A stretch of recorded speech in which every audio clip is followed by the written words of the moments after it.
I help NFT brands build their community, which consists of Twitter and Discord predominantly, and sell out NFTs.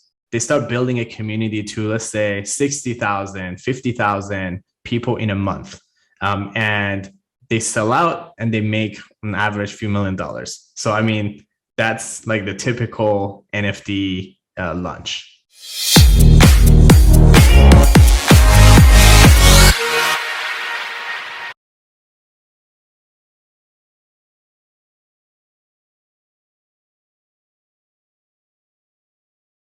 Welcome to Castoshi. I'm your host, Zubair, and today I welcome Arvin Khamseh. Did I get that? You did. Okay, great. Normally I don't get it right. That's why. Okay, so would you like to start by just telling us a little bit about yourself? Sounds good. So I started marketing in 2012. I've helped a lot of, I started as like a marketer for small businesses and then went all the way to working with SaaS companies, a lot of public companies. And I started running ad budgets of 500K a month for public companies.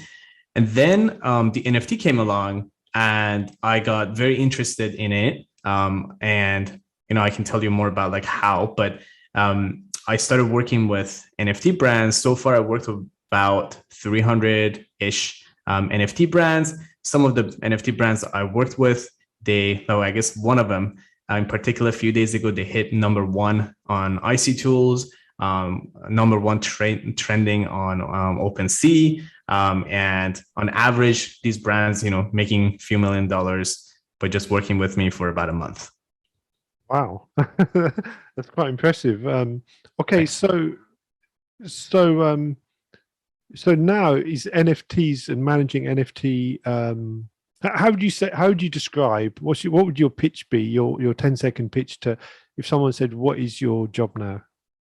Okay, cool. So I would say in one line, what I do, I help NFT brands build their community, which consists of Twitter and Discord predominantly, and sell out NFTs. Okay, nice. Okay, and how long have you been doing this? I've been in NFT world since about 2 years ago. Started trading myself, but as far as like actually helping brands, I started, I would say, November-ish last year. Okay, so when you say you're helping brands, do you mean, are you talking about individuals or influencers or these companies that are in the space? Depends. Some of these guys, they've been traders themselves, and now they're like, why are we making like, 6 figures, 5 figures trading when we can make millions doing it ourselves, right? So some of these guys, they've never done a business in their life. When you say trading, you mean they've been just trading other people's NFTs? Exactly. Yeah. But now they're like, okay, why not just do it ourselves? And then there's some of them, they're businesses that they've made money on, they have sources of income, but then they see the opportunity. Now they want to make a lot more money. And then also they want to get on the trend as well. So not necessarily all of them are businesses to begin with. Some of them are just ordinary people. They get together with a bunch of, let's say, they may have an investor. They may just put money out of their own pocket. And then they create a team, typically a developer, someone who is a designer, and then a marketer. Like that's the core of the team. And then from there, they start building a community to, let's say, 60,000, 50,000 people in a month. And they sell out and they make on average few $1,000,000. So, I mean, that's like the typical NFT launch. So are you talking? So you're talking. So is this people who've basically seen the Bored Ape Yacht Club, and they've said, "Look, I want a piece of that action," and I've got my. I mean, are they trying to invent a new NFT, or they're just trying to release collections of art or something? Yeah, that's a good question, because some people, they just they're just like a copycat, and it's just like a simple PFP, they call it. Right. So like it's essentially like a profile picture. Yeah, it's just like a profile picture type of it's just basically like avatars type of NFT. There's not really a utility behind it. And for those of you guys not familiar with the idea of utility, it's just basically what are some benefits you get as a holder of this specific NFT. And so some people they have like original ideas, but some people are just there because they want to make some quick bang. You know what I mean? Like they just want like a bunch of money, and they don't really think about like what's going to happen after, and which is kind of scary. Okay. So do they have to invest money into it? And 100%, 100%. Yeah. Okay. 100%. But I mean, I can tell you. Go ahead. No. Because I'm just processing like the type of people that are your customers. Because I'm imagining there's people who say, yeah, there's some money here. I'd like some of it. But then there's also got to be, and there's probably also for every person who comes to you with an idea of an NFT, there must be thousands who've put their stuff on OpenSea or Mintable or something 100%. else, and it goes nowhere. 100%. People like me, probably people like me. 100%. I think it's really funny. So I was interviewed by Forbes, and they were asking me, they're like, what is the biggest challenges for the NFT brands? And I put that question to my inner circle on Discord. I said, hey, you guys, like, what do you think? These are all just my clients. I say, hey, what do you guys think is the biggest challenges? And actually, funny enough, one of them said, every time Gary Vee says 99% of all these brands not going to make it, we're actually getting closer to not making it. You know what I mean? Like, just because like, it's actually true. Like a lot of these brands, they're just there. They're not doing much. And they don't take marketing seriously. You have no idea how many times on my Discord, people said that. They'd like, we thought we'll just like do whatever. And then we're like highly, highly disappointed of the results, right? So they need to actually take it. Like this is a real thing. And going back to your questions, like, okay, as far as investing money, Cyclone X, I believe they had a press release. They did, I think, $6 million in their marketing. I don't quote me on the exact number, but just so you guys get a sense, right? So I've had like brands, they were spending like 20K a day for a few months on just advertising, just the paid ad side of things. But for a company, that's not bad. That's not bad expense, you know. That's okay. Yeah, of course. But if you think about it though, like there are people who have not so like proper expectations of making few $1 million, right? They want to make that much money, but then if you ask them, be like, okay, do you have at least 30% of that set aside for marketing? And they're like, oh, okay. So you know what I mean? Like they haven't thought about these things. Oh yeah. Okay. So I think I see where you're going. So you're saying that because this is like, I've worked in too many big companies and marketing something you tack on and as I've read Gary Vaynerchuk's book Crush It, and he had this, he was kind of saying the same thing. He said, yeah, when people do native advertising on Instagram or something, they're treating it like traditional advertising, and they just kind of putting a budget in there and expecting it to work. Right. Yeah. And so there's that. It's twofold. There's that. It's also like sometimes people, they're like, I've got $5,000. Can you help me sell out an NFT to make like $3 million? And you're laughing right now, but like these people are serious. Like they come to me literally like with these things, right? So not everyone's like that. Obviously, I have like helped a lot of brands that they have like large budgets, but there are people who literally have not thought about the concept of like, okay, if you're trying to make $1 million, have you set aside at least like 30% of that for marketing? Like it, and it's versus like, oh no, I want to like put in 5K and I want to make a few $1 million. It's like, if that was true, wouldn't you think like we would all be doing this right now? Like, why would we even here? Like, we should have just been like pumping those 5K into like many NFTs and make billions of dollars, right? Okay, so when people pay you the money, do people expect you're going to get the results? I mean, and this is going to come like, do you ever do like say, okay, if you see something, do you ever say, okay, when this is a success, I'll take a percentage of the profits, or do you just charge flat fees? Because you could. The problem with taking a percentage is, well, you'll have to work harder, of course, to make sure it's a success. But if you charge a flat fee, people often expect it's going to be a success, don't they? And then and then that looks bad on you. No, of course. So far, obviously, I've had like brands that sold out in 7 minutes, 6 minutes. 7 minutes. Yeah. How did you get so good at this, by the way? How? Actually, could we rewind in a minute? Can we rewind on your story? Because I want to know how you got here. Cool. Because were you just born as an NFT guy and you were yeah, it's like gifted, right? Yeah. Yeah. So I mean, so just going back to like the concept is like, okay, how like are all these people coming into me that they're successful? I mean, so far I had one brand that wasn't. Like every other brand, they had success, but that actually is and the way I actually deal with the project is actually a flat plus percentage.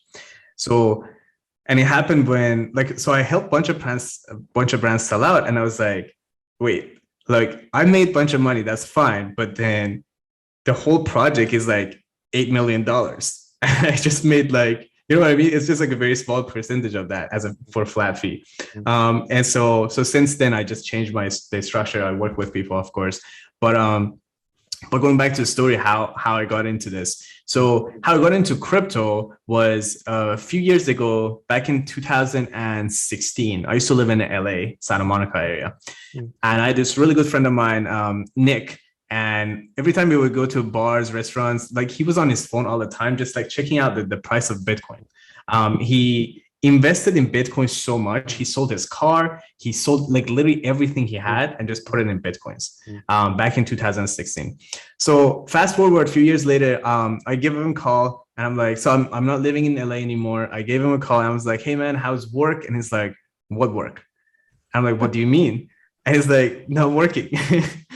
And it's like completely retired, just like traveling the world, you know? And so to me, that was like my first like very like aha moment for me. I was like, wait, this is a serious thing. Like I need to take this seriously. And so what I did was like, I was like, okay, cool. I was waiting for that moment. I was like, okay, there's definitely something in the crypto world. And when the NFTs came along, I was like, and my sister, we both would just like jumped on it. We were like, okay, let's go buy, and started flipping, made a bunch of money. That was awesome. Like, you know, you would buy something for like $500 and would sell it for 10K. What year was this? Did you start actually buying NFTs? 2 years ago. Okay, so you just started. What was the major exchange at that time? Because Mintable was more last year. OpenSea was 2 years ago, wasn't it? Yeah, OpenSea. Yeah, OpenSea.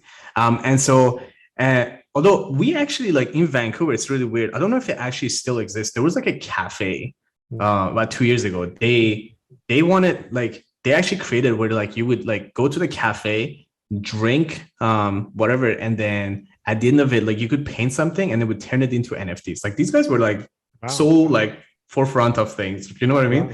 I don't know if it's still there. I haven't checked out on it. It's actually very interesting. But anyway, so going back to this, and then so I really wanted to get into this, and so we got in as investors, like traders ourselves. And then there was one artist from Italy.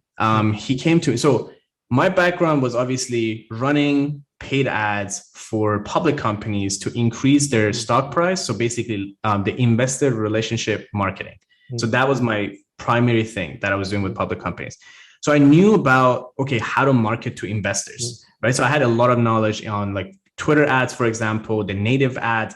And these guys were like spending, you know, millions on figuring out like how to grow their investor relationship, population, right? So I came from that, and I was like, okay, cool. This guy from Italy came to me. He's like, hey, he's an artist. He has like 10, 12, maybe like artwork. He's like, can you help me sell this out? And we sold this out in a few days with like probably like a few $100 spending. And then that moment I was like, okay, proof of concept. I need to get into this. And so I opened a gig on a bunch of like freelance platforms, and I had like a rush of people. Like literally that month, I had about 100 NFT brands that just like did consulting with me. Literally the first, yeah. And like obviously these people were leaving great reviews, and then so everyone just started talking with each other. They would refer other people, so on and so forth. So that's how I got into it. Oh, wow. I mean, so okay. I'm a bit speechless because even though I'm involved in some ways in the NFT space, yeah, I don't know like many people physically around me. Like I know a lot of people physically who are into crypto, but there's very few people who are into Yes. NFTs. People, everyone's heard of it, Yeah. but it's kind of like crypto in the early days, Right. It and is. and so it's so interesting to hear it. And when you're saying about how, I mean, I am seeing like all the time news articles coming out saying this company's just got into NFTs, this one, and I'm like, what's this company doing in NFTs? And because every day I'm expecting to hear the NFT thing is dead, NFTs are finished, but my head is telling me no, because I believe in NFTs. I believe in the concept, because when people think of NFTs, they think of artwork, yeah. But when I think of NFTs, I actually think of securitizing and basically Verification. packaging up anything, like saying, okay, I want to sell shares in myself eventually, or Right. I want to, I want to, sell my time to people via an NFT, and or maybe I want to sell shares in my house, yeah, or Yeah. that sort of thing. So I think Right. of it in a bigger context, and I just kind of see art as this kind of entry point, which is like the 0.001% entry point. I mean, how do you see NFTs actually? I think you have a point. There are many. I would say there's several things into it. So I think there's the part of it is actually artists finally not being the stereotypical like broken, like kind of like broke people who just went after their dreams. Right now we've got like artists that are just like making millions and they're just like super happy about it. Right. So it's like You were saying right, but I don't know, because there's not many around me. I see. Yeah. Well, here's the thing. You're in the UK, right? Yeah, I'm in Britain, yeah. Yeah. So UK is actually very behind on the NFTs. So as US and Canada. So countries that are forefront of NFTs are actually China, Hong Kong, Australia, and New Zealand, Singapore, Philippines, and United Arab Emirates. Like these are the countries that are like forefront. US, Canada, UK, they're very behind. So a lot of people. The US is behind. No, you're saying? Oh yeah. Isn't people from USA? US is very behind. But where's people from? Beeple, I think he is. Yeah, I think he is from the USA. Okay, but you're saying generally most of the people aren't from. Yeah, no, but he's just one brand. The general population of USA, they still have no clue like what NFT is about. And so a lot of people also ask me. They say like, okay, so is there like still like a good time to get in? I'm like, yeah, like most people still have no clue, what's going on. And I think unfortunately down the line when that changes, let's say in 7 months, 8 months from now, I believe you won't be able to like make crazy profits like, right now. Like when you put in $500, you take out like 10K. That's crazy. And I don't think down the line it will be like that. It will still be profitable, but there's going to be a lot of regulations everywhere. Like everything is going to get regulated. You know what I mean? And so, I mean, just give you a sense of that. Like for example, Facebook and Instagram, they lifted their ban on crypto and NFTs. I believe they did it in mid-November 2021. Because first of all, they realized they're like, wait, we're going to do Meta and then the metaverse, and then everything in the metaverse is going to be consistent of NFTs. Why are we not just letting people do this? So like, how are we going to like have people with NFTs if no one can advertise this, right? So they changed their policy on that. And is that why they did it? Well, of course, like, I mean, it's really, but then the interesting part is, so they do these things, and then about 2 weeks ago, I have a course where I like literally teach people how to, for example, on Instagram ads, how to grow their Discord following by about $1 each on Instagram. So like basically they pay $1 to acquire a new Discord member for themselves, like in their community, right? On using Instagram ads. So I have this video, and this was shot, I want to say 2-3 weeks ago. And then someone took the course and he's like, it's outdated. And I'm like, what do you mean? And it's like, I literally just shot it like 3 weeks ago. And it's like, yeah, these audiences that you're telling us to put as an audience for targeting, they don't exist. I'm like, wow. What? So I look into it, and like, so we used to be able to target people with an interest of cryptocurrency, Bitcoin, and Ethereum. that's completely taken off the platform. So you cannot do that anymore. You can't like really target the like interest NFT, which is really weird because there's like a lot of it, but they're not like allowing people to do that yet. So point is, these social media platforms, they kind of like trying to figure it out themselves, right? So like I have partnership with all the platforms. Like I have I get on calls with them and I actually educate them to some extent as well.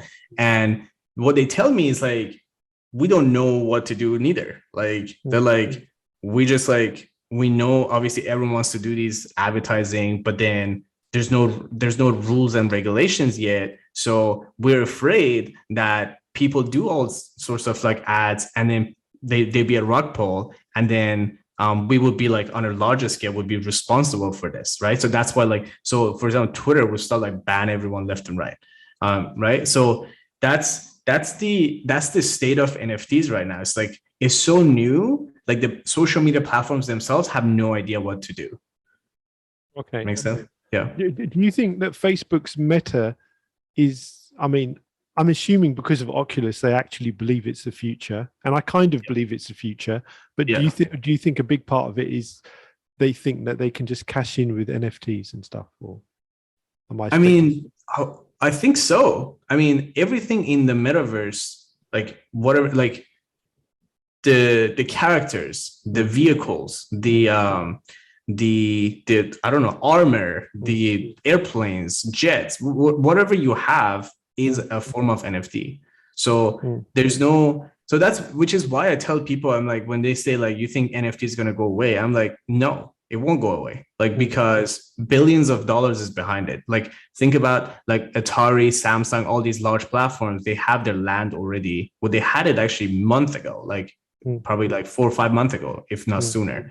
Like in Sandbox, in Decentraland. So these guys are not stupid. You know what I mean? Like they don't like just like go invest billions of dollars in something that's just like, well, maybe it's gonna work out. It's not like that.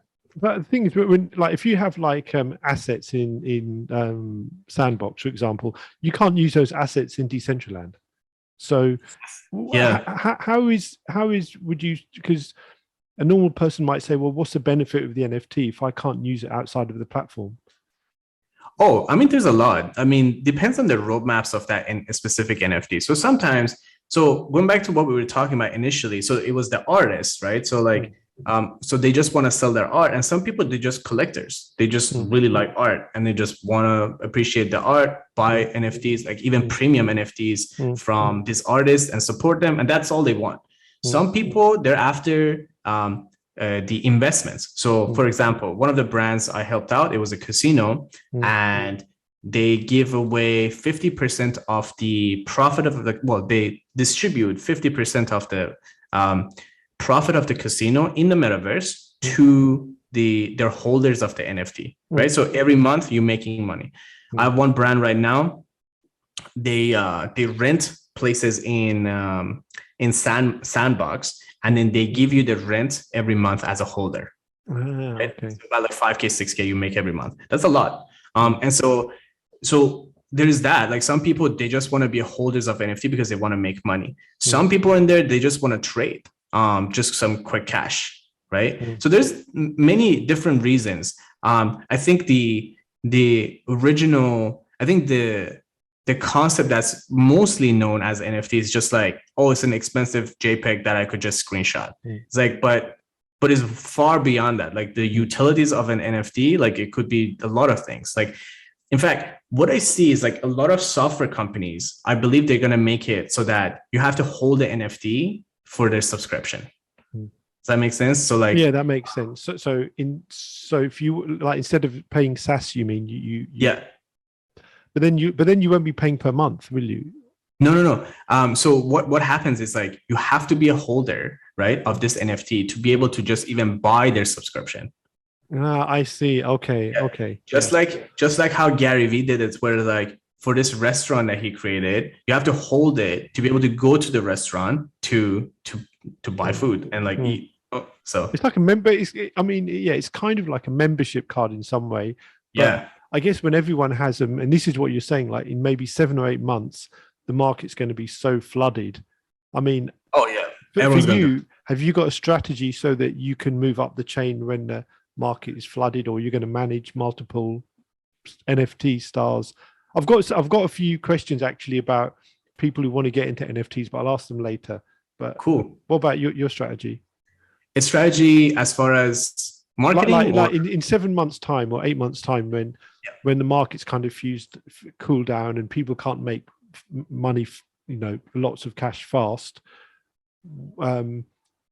Is that going to reduce demand for your services, or are you going to change strategy and move, like maybe to managing? No, if anything, is actually going to be easier for me, because by then, first of all, I have accumulated a lot of case studies. Like I already have probably like 20 brands that I know they're going to sell out, and I will have like way more, right? Okay, great. Yeah.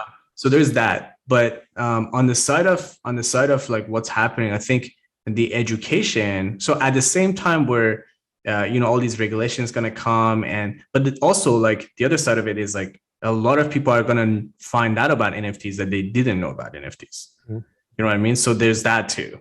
I don't know how is this going to like cancel each other's effects, or like are we going to like have more people wanting to buy into this? Who knows? But what I know for sure is there's certain things that it's just not going to go away. Like crypto, NFTs, just not going away, right?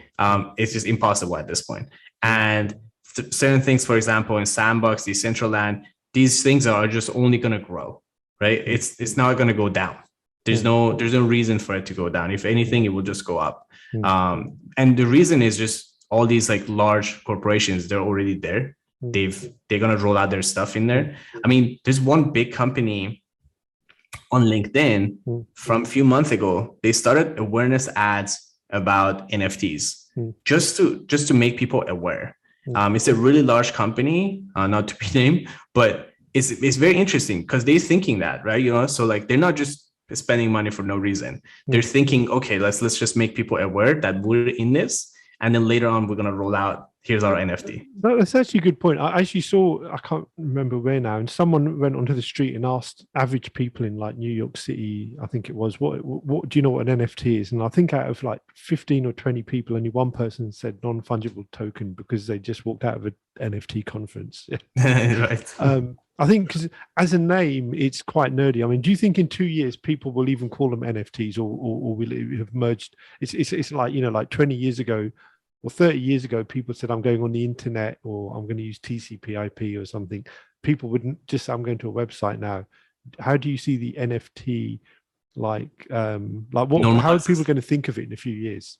Yeah, I mean, for sure, it's going to get normalized. So, and partly just because the role the communities they're playing themselves. So each of these brands, they have a community behind them, right? So inside the community, so I see this because this is what I do with brands. Inside these communities, we teach them about, so there's some newbies in there in the communities. They're like, okay, we know about this NFT thing is kind of cool thing, like hip people, do it, but we don't actually know what a wallet is.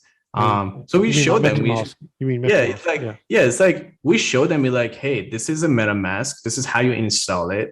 This is how you put money in it. Like all these things, we actually taking that role of educating them. I mean, of course, we have an interest, so they buy the NFTs from us as part of this education. But also, this is happening at a scale, right? So this education inside these communities are happening at a very fast pace, right? It's way faster than let's say if someone just comes in and be like, here's a school for how to learn NFTs, right? These guys are just they're in the field.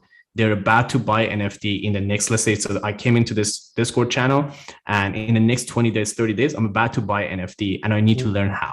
And I need to know, hey, what are some things I need to know as far as investing? Does their Discord have to be a specific number? Twitter has to be engaged in a specific way. Do they have to have a specific utilities? How should they present themselves? All these things they learn as they speak with other members of the Discord members. This is what you teach them, isn't it? This is what you teach. Yeah, we as the admins and founders, we teach them, but then also between themselves, there are these chat groups or channels inside Discourse where they talk with each other, and they gain the knowledge. right? So it's just like a very fast-paced industry in a sense of like people actually educate each other. You know what I mean? Versus like if you think about like other things where people want to learn. So I mean, investing has been around for years, but there hasn't ever been like a community-based type of thing where everyone's just talking with each other, right? And it's so accessible too. Like you can get into and buy NFT for a few $100 versus in like the usual mindset of investing was like, oh,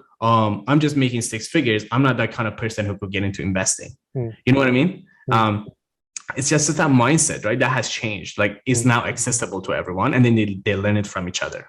So has that changed in the US as well? Because I mean, I guess because you're based in California, aren't you? So well, right now I'm actually in Canada, Vancouver. Oh, okay. Yeah. Did you say you were in California before? Used to, yeah. Okay. So in California, for example, is high tech salaries. So people would just do their day job, go home, and kick their feet up, maybe work on their open source project or whatever. Yeah. Are you saying that has changed now, and people even with big salaries are doing this other stuff?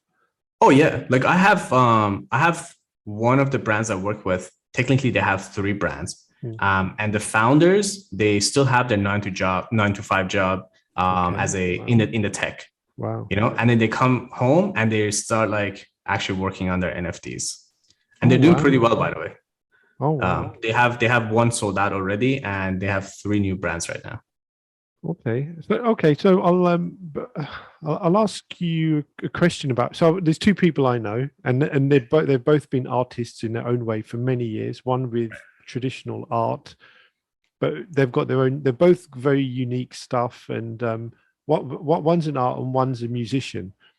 Now, from what I've Googled or whatever, I've seen that people online saying that music hasn't really taken on in the NFT world yet, but art has. Could you actually? So 2 questions. One is, could you expand on what you think about that? And 2, what's your advice for them? Yeah, for sure.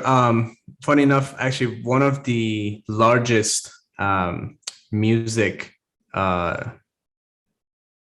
I think it's like a record company. They reached out. So I'm actually talking with them. We're in the process of rolling out their NFTs. So you did it for a large music company. Yeah. So like, now I do think that's been kind of lacking, but this year is going to be their year.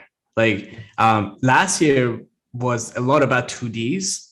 Everyone did their own versions of 2Ds. 2Ds is completely out. What is 2Ds? What is 2D? Like 2D so images? Just 2D images. And so minimum is now a 3D audio video, and then games are going to be huge. DAO, staking, those are all going to be huge. Can I just ask you on that point? So if 2Ds are out, does that mean, because if someone's been, the person I know has been a traditional artist for many years, so they can't just take their collection and just digitize it and say, now this is NFT. They can. I'm just saying like the trend is out. You know what I mean? Like, okay, sure. Yeah. But I mean, if a cool artist comes in, like for example, this one I know I can't say. So like David Guetta's a designer, they reached out, they said like, we want to do an NFT. And so like you could, like, it's like, it depends on like your situation, right? It's not just like a binary thing, like you can't do 2Ds anymore, right? But having said that though, like obviously the trend is very important. So like the cultural reference of the NFT, the roadmap, the trend, the look of the art, all of these are like factors where that actually buys into a successful project. Okay, so you're saying a 2D thing could be successful, but it could depend on other factors. Yeah. And for music, my understanding was you're saying that it is going to become a thing, but it might be the big companies who are going to profit from it. What about individuals? They're going to start first. What about individuals who might want to, monetize their work if they've got a whole? I haven't had a single artist that, like, let's say in music that reached out. Really? Oh wow. Yeah, and just give reference to your listeners. I'm literally the top person on major freelance platforms for NFT marketing. Oh, wow. And if I haven't gotten that, like that means like it's just very low probability they're out there.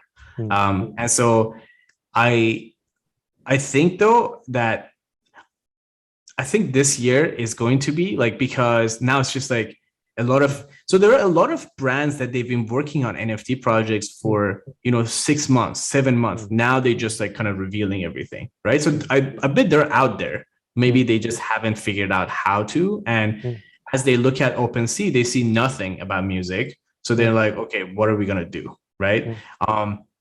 But also like one of the brands that I saw, one of these brands that I'm actually talking with, they want to actually do a 2D, 3D kind of like an avatar type, but then that will be like the intro to getting into their ecosystem, because they still don't think like they could just like have a music out.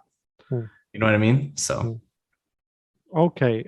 So you're saying they're bundling like visual and music as well. It's kind of like where the music industry went with the rise of MTV, and back in the day, people realized that people wanted, you had to attack them with all angles from TV and and I mean, if you think about it, like I don't know if you bought CDs of like right?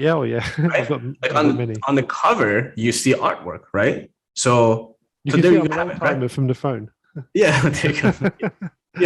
you see the artwork, right? So it's not like that evolutionary to have an artwork associated with music, because you would want, like, if you're browsing, like I've gone like years ago, obviously, but like when CDs were like still a thing, I would go to a store, like a music store, and I would just look, and something would just like catch my eye, right? Be like, oh, okay. Or like I would know a specific artist, or just like look at the artwork of like all the, like on the CDs, right? So it's not far from what already existed, to have an artwork associated with music.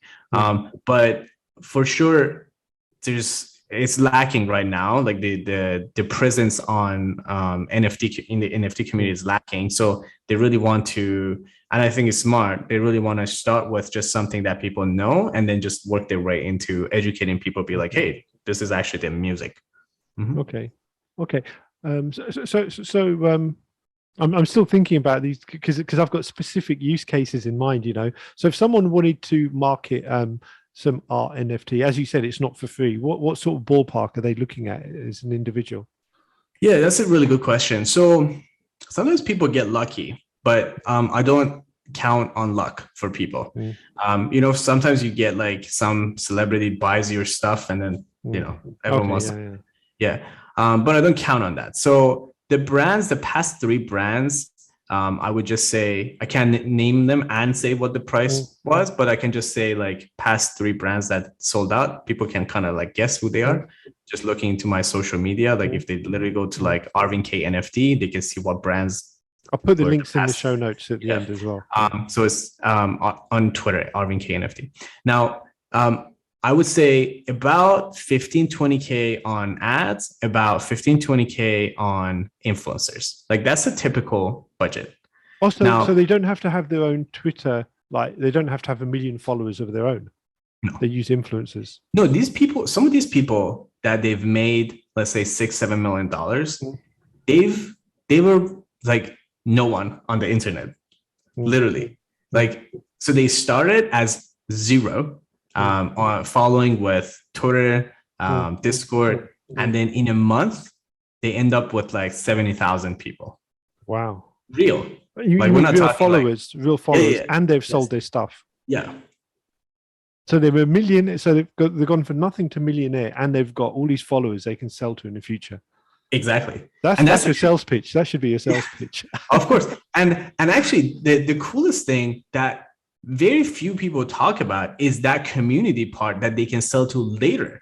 So like a lot of people tell me, they're like, hey, should we like put 10% as royalty for our first launch? And I'm like, you shouldn't be focusing on like how much money you can make on the first one. You should be focusing on selling out. And then, because you can continue, you can literally do this every month. Like no one's gonna like stop you from literally every month you do a launch to the same community. And it make much more millions. You know what I mean? But now's the time. Now's the time for building your brand if you want to be in NFTs. Okay. And unfortunately, not many people think like past that first launch. Even like people, so it just takes time for, because you got to think like some of these people, they're getting into this. They weren't internet marketers. They've never made $1 in online, but they just know it's just like, oh, everyone's doing this cool thing and making a lot of money. Like I want to get on that, right? And so, but to me, that community of 70,000 people that you built, like there's so many things you could do, right? As I could totally see that opportunity. It's like you could literally roll out for example, this is like a typical thing. Let's say there's a mom version of the NFT, and then you roll out the dad version, and then you roll out the babies, and then you roll out like cars for the babies. You know what I mean? Like you could do so many things with just like that one idea and just keep extending it. And do people buy the extension parts of it? Oh, of course. Of course. Wow. And they're buying into a story, aren't they, really? Because like Bored Ape Yacht Club, have they made derivatives of that, for example? Oh, yeah, there's a bunch of them.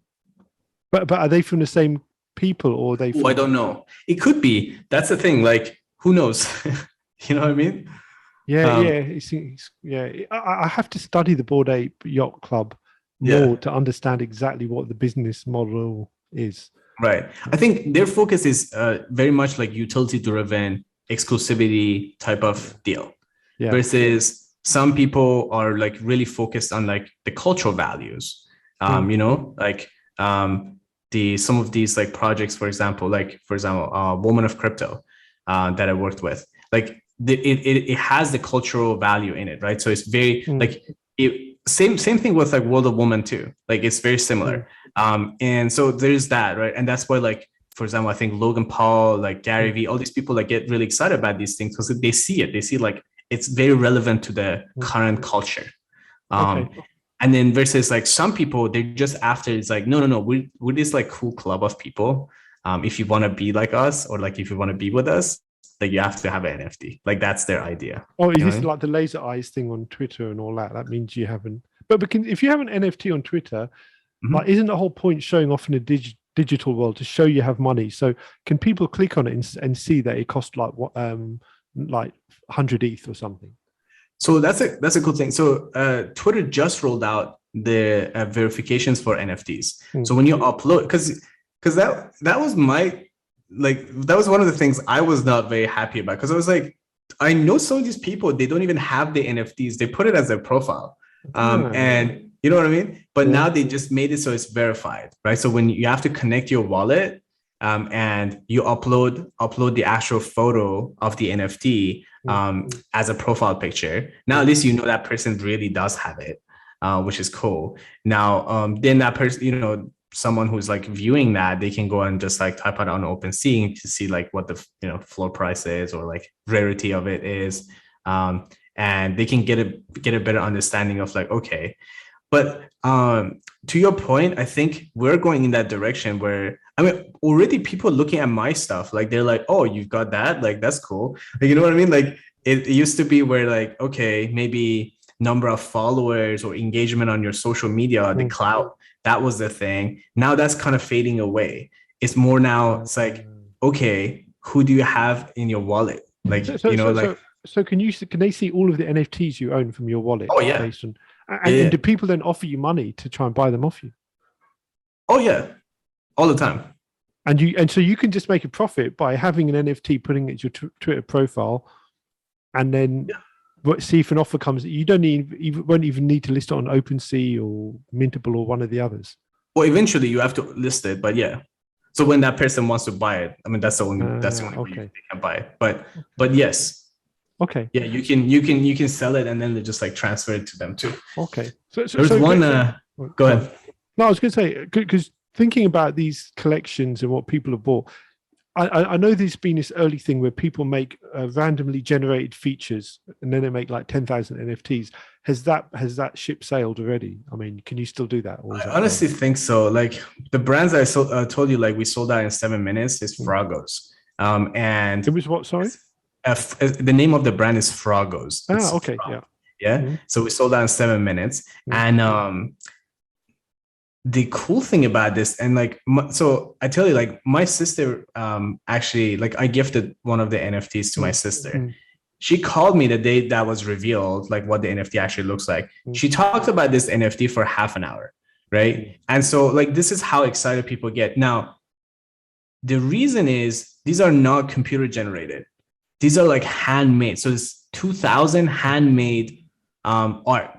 And it takes, so I did a case study with the founder. He doesn't want to like their names to be online yet, but the case study is on sold-out-nfts.io. People can see it. But he said it took 600, 700 hours to actually build these. Wow. You know what I mean? So it's not, so. And how so big that's is the collection? How many in the collection? Two, about 2000. Okay. So he spent like half an hour on each one or something. Something like that. Yeah. Yeah. Wow. Yeah. My math is not so good, but I think it's half an hour. Yeah. So you see the effort that you put into it. Community knows, right? So people appreciate the effort versus like the ones that, I mean, there's nothing wrong with the ones that are computer generated neither. Like they could have just, maybe their focus is like utility or focus is something else. Like there's nothing wrong with that, but the community understands these things. Like if you've done it handmade versus like you just like throw it in a computer and it's like 10,000 out, so. Okay. And yeah, sorry, when I asked you that question, you were in the middle of saying something else. I've forgotten what it was. Good question. Who knows? Oh, okay. So let's go to platforms now. So, okay, so you got the big ones. You got OpenSea, and who would you say the main players are? I mean, I've mentioned OpenSea and Mintable, but in your honestly, that's it. So on the Solana side, like Magic Eden, I would say. Okay. Yeah, and then the rest of them are not that known. In fact, so that's like a good question for someone who wants to market their NFT. They need to think about that.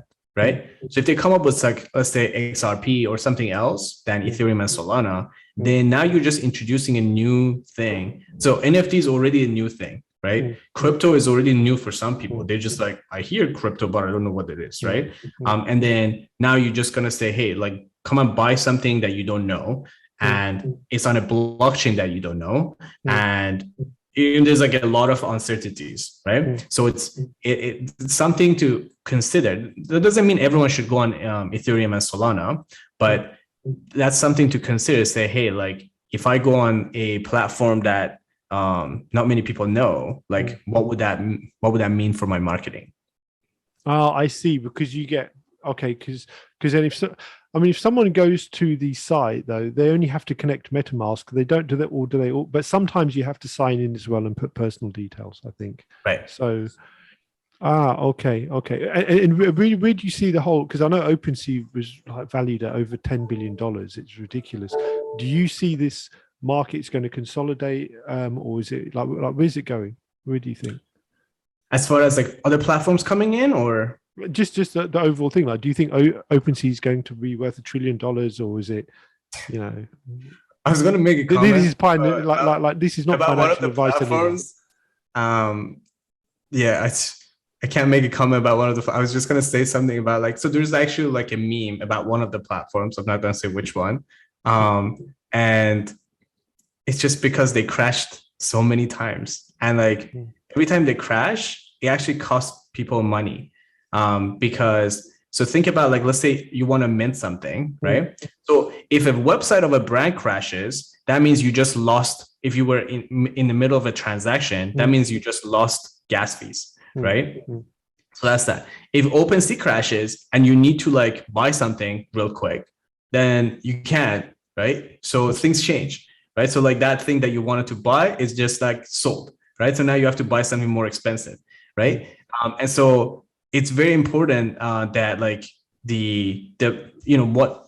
what experience they provide for people. So what I really like about OpenSea is just like now they verify contracts. They also verify the brands as well. So that's like a really cool move. And I think one big factor in these new marketplaces is going to be how much can they verify things, because big fear of actually for myself and every brand and also investors is like there's going to be a lot of rug pulls as well. Like, it's the entry level is so low for just someone wants to get into just selling an NFT, where it's it's not super easy to find out like what brand is a rug pull or not. Like I had a call with Twitter yesterday, and they're telling me, they're like, hey, so you're bringing a lot of these brands to the platform. They're spending six figures on the platforms. You're vouching for them, all these things. How do you know that they're not going to be a rug pull, right? And so, I mean, to some extent, I filter, some brands. I ask them a lot of questions, but some brands are not even Dux teams, right? So I've never even seen them. Who does the scam?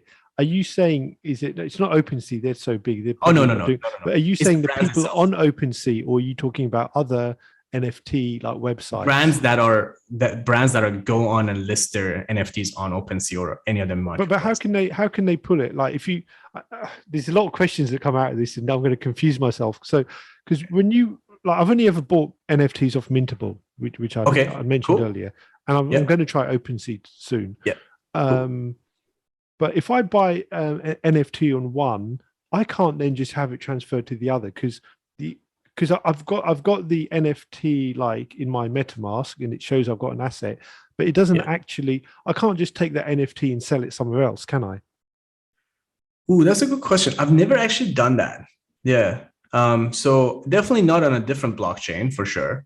Like you can't like take it like something on ETH and then just go and sell it on the, let's say, like from OpenSea and sell it on Magic Eden, because that makes no sense. It's totally different blockchain, right? But if it's both on ETH, it's a good question. I've never actually tried that.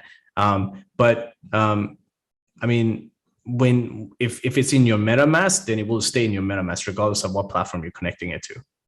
But I don't understand how does the scam work then? Because if I sell you an NFT, you have the key, and then I say, okay, I'm not selling anymore. How's that a scam?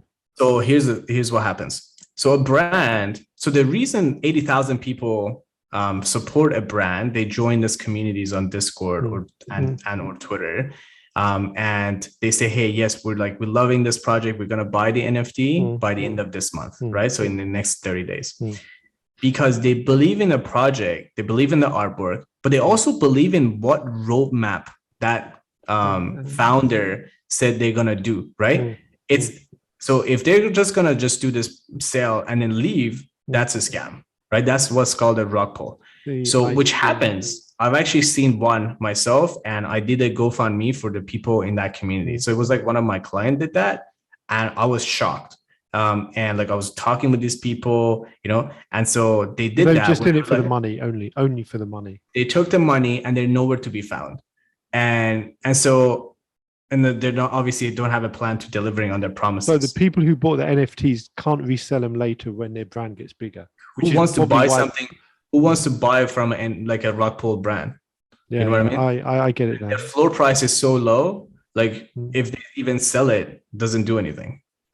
So that's why we did a GoFundMe for them. We're like, hey, we're just gonna, whatever you pay for these NFTs, we're just gonna basically pay, like I and like every single brands that I've consulted with, we just like chipped in money and NFTs and whitelist spots. So these guys just get their money back.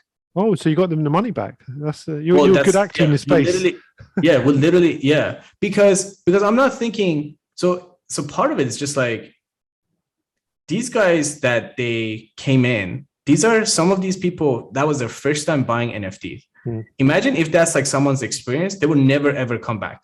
Right. And so I'm not thinking like, hey, I've got like this community that I'm like paying me and like doing stuff with. I'm thinking the entire NFT population, right? That's that I want this NFT population to go in a direction where not only like I can do business with all of them, but also my clients can do business with all of them. But even like probably above all of the above is everyone like has an amazing experience. Like they wanted to get into investing. Some of these people, like maybe they don't have a lot of money, like $500, $1,000 for them. That's maybe a lot of money, right? And they just put it in with the hope of like being able to flip it and being able to pay their expenses, right? Maybe that was like their creative way to actually like come up with being resourceful, come up with money. So we don't want people to associate NFTs with scam.